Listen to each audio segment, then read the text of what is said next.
Hola, hola. Hoy en Biología para Todos aprenderemos ¿Cuál es y cómo es el componente mayoritario de la biosfera? ¿Y cuáles son las características y las funciones que cumple esta capa? si en el futuro alguno de vosotros o vosotras acaba siendo astronauta, ¿tendrá la suerte de ver nuestro planeta? Ah, sí. Fíjate que visto así el planeta, el color principal es el azul. Esto es porque el 70% de la superficie del planeta está cubierta por agua. Todo el conjunto de las aguas que se sitúan en nuestro planeta van a formar la hidrosfera. El agua es una molécula formada por 2 hidrógenos y un oxígeno. Pero seguro que alguna vez has visto el agua así. Y claro que esto no es solo una molécula, sino que son muchas juntas, que forman un líquido incoloro, inodoro e insípido. Lo que es más, seguro que alguna vez también has visto el agua de esta otra manera o incluso así. Y claro que eso son muchas moléculas de agua juntas, solo que no están en estado líquido.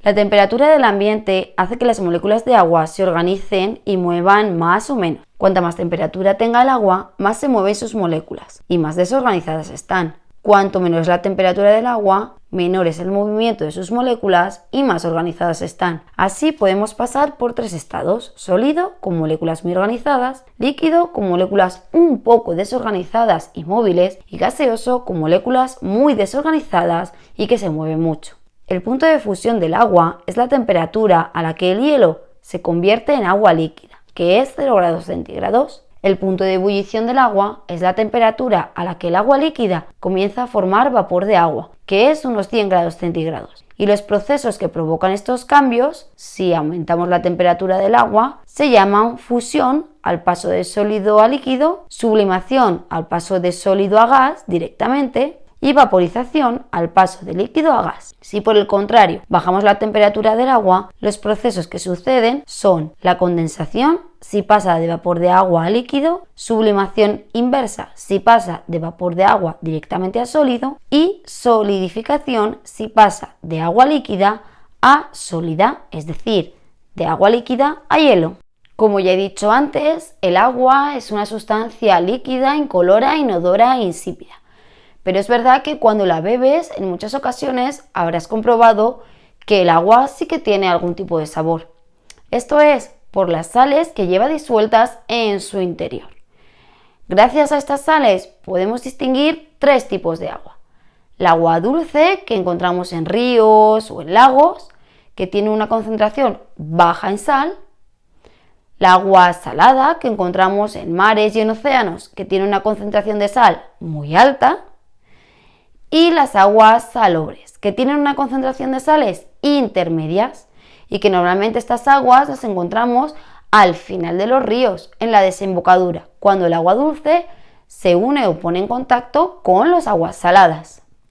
Otra característica muy importante del agua es que su densidad es menor en estado sólido que en estado líquido, porque en estado sólido el agua ocupa mucho más volumen.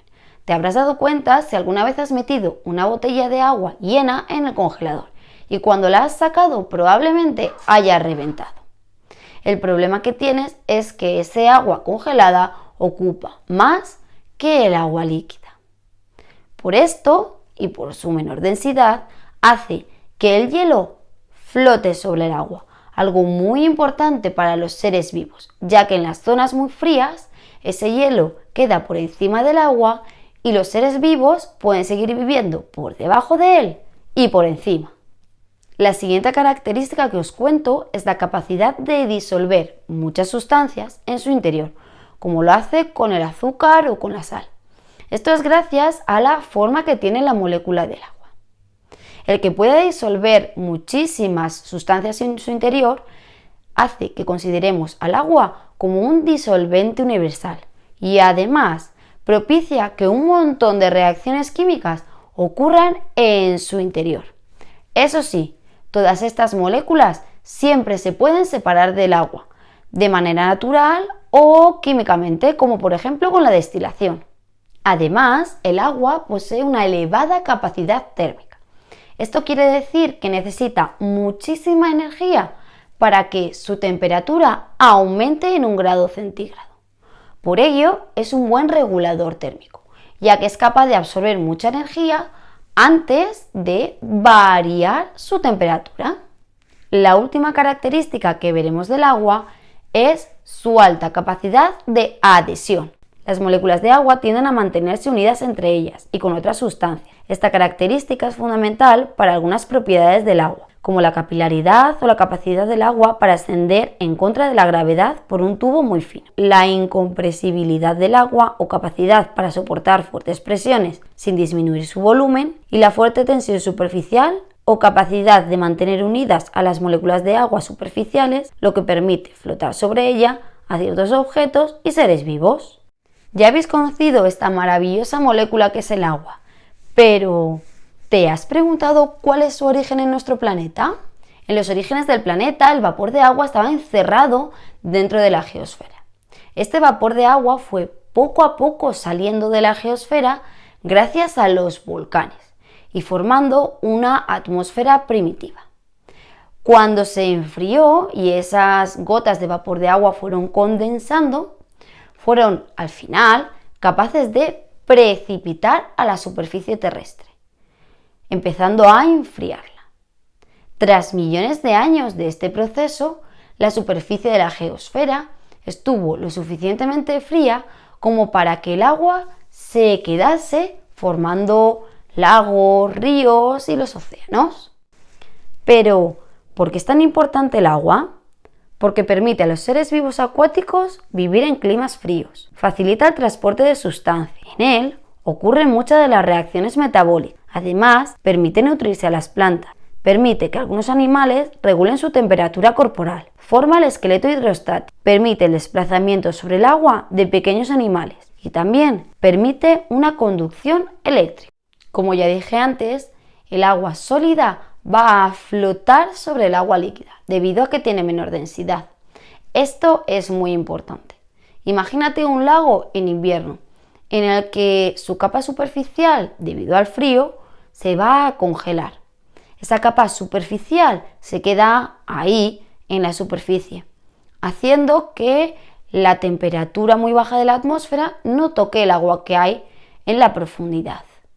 Esto ayuda a los seres vivos que viven en ese lago a mantener durante todo el invierno la vida y una temperatura agradable. Ahora, imagínate que esto no fuera así, que cuando llega el invierno a un lago que se congela, el hielo tuviera mucha más densidad. Esto haría que el hielo que se congela en superficie cayese hasta el fondo del lago. Así, día tras día. Y al final todo el lago quedaría congelando, matando a todos los seres vivos que hay en su interior. Además, en primavera, cuando empieza a ser buen tiempo, sí es verdad que se descongelarían las capas superficiales, pero probablemente no todo el lago acabaría descongelado, sino que en las profundidades siempre quedaría hielo. Hemos visto que el agua es un buen disolvente de otras sustancias, lo que permite que en su interior se produzcan las reacciones metabólicas entre esas sustancias disueltas. Además, es capaz de transportar las sustancias que tiene disueltas dentro. Por eso la sangre tiene mucho agua y es líquida. Entre las sustancias disueltas del agua está el oxígeno, que permite a los peces respirar. Recuerda que los peces utilizan las branquias para obtener oxígeno del agua. Además, si a su capacidad de disolución le sumas su fuerza de adhesión y capilaridad, entenderás cómo el agua ayuda a las plantas a arrastrar los nutrientes desde el suelo hacia el interior de las raíces y a que estas sustancias suban en contra de la gravedad hacia las hojas, por dentro de los finísimos vasos conductores de las plantas. En muchos animales, el agua ayuda a regular la temperatura corporal. Por ejemplo, en nosotros, si hace mucho calor, lo que hacemos es sudar. Esas gotitas de agua que se ponen encima de nuestra piel se van a evaporar arrastrando el calor que nos sobra. Ten en cuenta que el agua es una molécula con dos polos, uno positivo y otro negativo, lo que permite que las moléculas se mantengan unidas y creen una tensión o fuerza entre ellas que les permite actuar como un esqueleto hidrostático en nuestras células y en la de algunos seres vivos como las medusas, pero también permite a algunos animales pequeños desplazarse por encima del agua sin hundirse. He dejado para el final la última función del agua, porque para realizarla necesita que en su interior hayan sales disueltas. Estas sales disueltas hacen que el agua sea una buena conductora eléctrica, permitiendo a los seres vivos, como por ejemplo a nosotros, transmitir el impulso nervioso o hacer que los músculos se puedan contraer. Ya sabes por qué es tan importante el agua para los seres vivos. Y por supuestísimo, ya sabes dónde puedes encontrarla en nuestro planeta. Si te ha gustado, suscríbete, dale a la campanita y nos vemos en la próxima.